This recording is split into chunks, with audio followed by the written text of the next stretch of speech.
such an important part of development, right from the breast crawl onwards. Can you talk a little bit about how parents can continue the experience of touching their children through life? Because when a child is a baby, it's easy.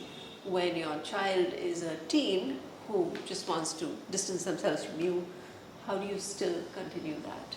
And why is it important? So I think there is, of course, one of the things, if you will notice, is that the need for touch and the willingness to touch varies enormously among families. There are families that are huggers, and that comes very naturally to them. And there are families who are not. They're a little more restrained in the way that they greet each other or meet each other, which also seems to come quite naturally to them.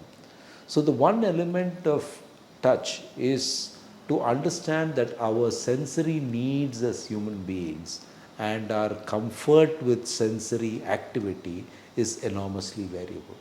And it can vary between two people in a marriage also.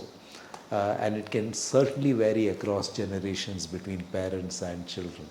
So I think there is this. The other dimension to this, of course, is that touch can be perceived as good or not good.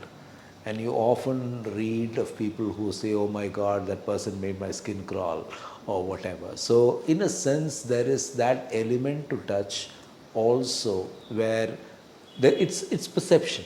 It may be that the person intended nothing at all, but there's perception involved in touch, which is either comforting or non-comforting, in fact distressing. And I think that's the other unique thing about touch. The third thing, of course, is if it comes comfortably, naturally to the family, and it's been a form of greeting from very early on in life for the child, then obviously it continues probably through much of life. Except that your teenager, for example, might choose his moments or her moments when they want to give you a hug. Right. So the not now mom is going to be like pretty strong in certain circumstances, but it's not never. It's more to do with timing, how they are seen in their peer group, or how they see the environment around them, and so on.